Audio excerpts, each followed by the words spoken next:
Kim Kardashian's midriff did what even a $50 million wedding couldn't. It hijacked Venice in 3 seconds flat. One bandeau flash on a sun-baked dock and Google searches for Kim K. Venice rocketed 300% before Jeff Bezos and Lauren Sanchez clinked their first champagne flute. TikTok stitched slow-mo edits of that torso revealed to Vivaldi bass drops. X pushed strategic naval diplomacy threads. Italian breakfast shows cut away from a live papal blessing to replay the clip on loop. Helicopters circled like dragonflies.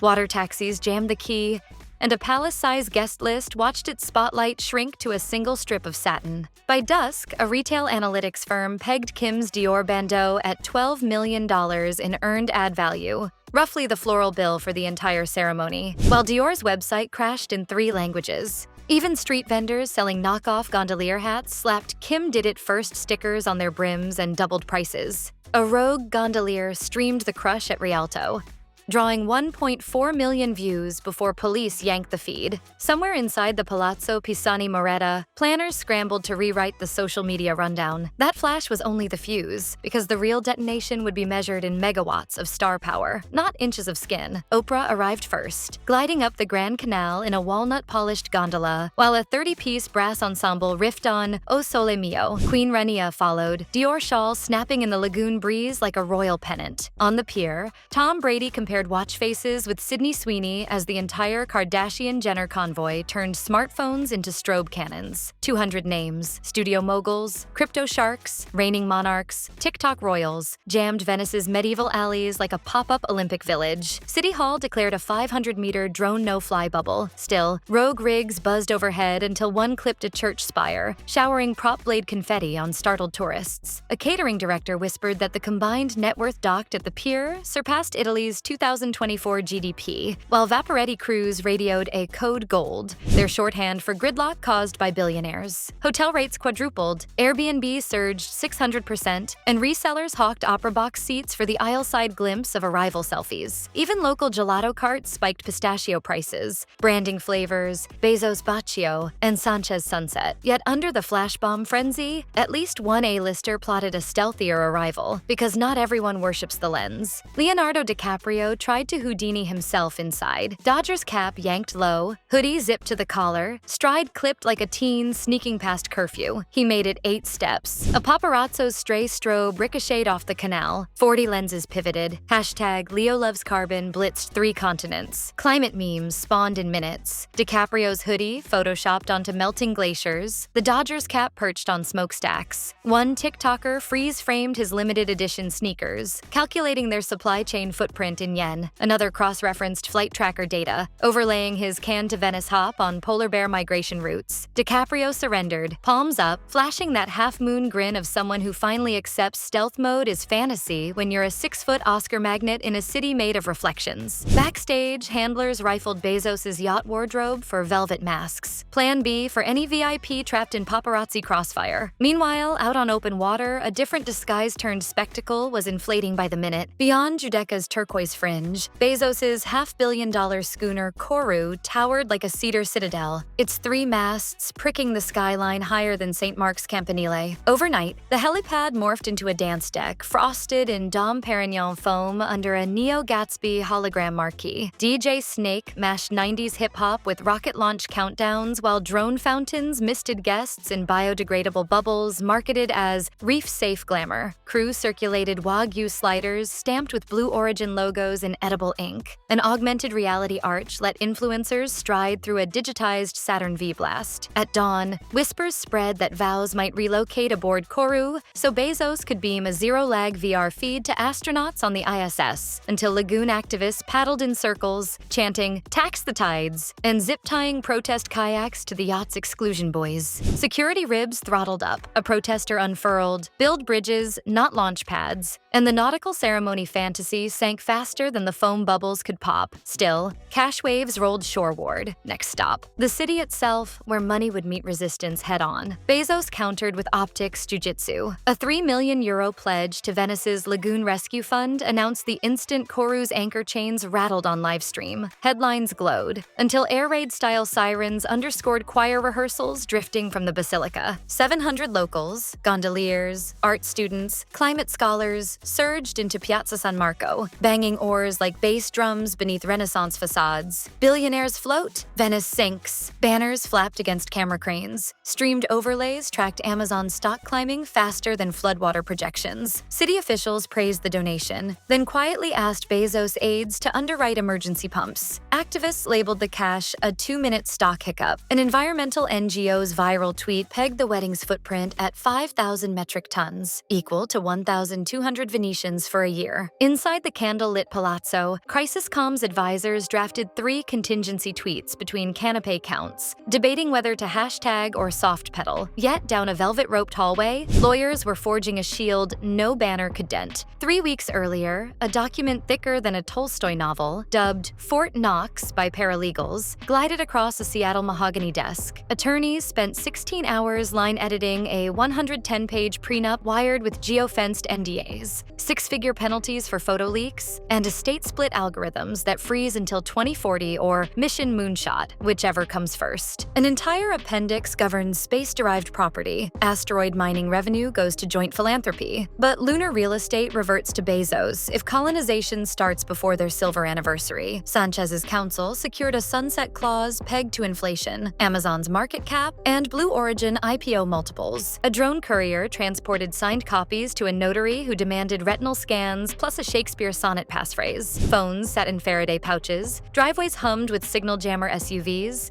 and staff used code names: Apollo for Bezos, Phoenix for Sanchez, to thwart eavesdroppers. Ironclad romance? Maybe. Ironclad paperwork? Definitely. And if dense legalese sounds costly, wait until you see the spectacle's raw ledger. Forbes tallied the 3-day fete at $23.4 million, roughly Bezos' revenue between espresso and lunch, but the subtotals sing. 48,000 Murano blown candles lined canals, each laser-etched with the star map of the couple's zodiac. 12 tons of Icelandic ice swans melted to reveal QR codes linking to lagoon charities. 87 standby water taxis guzzled enough diesel to ferry a cruise ship from Bari to Barcelona. A 747 freighter delivered 45,000 Colombian roses dunked in cryogenic mist. Floral artists worked round the clock in a refrigerated palazzo annex. Behind silk drapes, portable generators pulled 2 megawatts, lighting a private 4K stream to Blue Origin HQ, Amazon's boardroom, and an encrypted VIP metaverse lounge. Guests departed with VR headsets preloaded with a honeymoon in low Earth orbit teaser. A climate NGO's infographic claimed the carbon tab could fund 2,000 Italian homes' solar arrays for a year, yet the spend equaled just 0.01% of Bezos' net worth. When money becomes a rounding error, motive becomes the story. Hidden among pastel place cards sat the real agenda. Every other seat belonged to a sovereign wealth chief, aerospace VC, or climate tech oracle. Between truffle bites, Sanchez unveiled her Earth and Sky Fund via holographic wildfire simulations hovering above Tiramisu. Guests commanding half the planet's defense, R&D budgets nodded. AR lenses flashing data overlays. Bezos traced Europe-bound drone corridors on champagne flutes, sketching hydrogen truck lanes through the Alps while regulators sipped Brunello. Hologram screens looped Blue Origin booster landings intercut with Venice flood projections, subtle as stained glass yet impossible to ignore. Outside, protest chants morphed into audio ambiance for a narrative painting the couple as tech saviors waging war on crises critics hurled at them. A wedding disguised as an offshore Davos, wrapped in lace and Murano glass. So if vows double as venture decks, does love headline, or has influence finally eclipsed intimacy? One last dawn-lit tableau answers the question. First light will find gondoliers sweeping wilted petals from marble steps, espresso steam curling through quiet alleys, and Venice restitching its tourist tapestry. Yet the mental snapshot lingers, a cedar-hulled fortress ringed by protest kayaks. Oars clapping a drumbeat of dissent, vows floated beneath drone halos, billionaire donations weighed against rising tides on viral infographics. Bezos and Sanchez might have drafted the blueprint for next-gen power weddings, where every toast seeds an investment and every centerpiece hides a QR code. Or they might have exposed the price tag of optics in an era where perception sells better than pearls. Iconic statement or ironic misfire? Cast your verdict in the comments. Hit subscribe if you crave the stories money tries to choreograph, and stick around. We're already tracking which power couple plans to outsplash this lagoon blockbuster next. Because in the billion-dollar wedding race, the confetti never fully settles. It just sails to the next headline.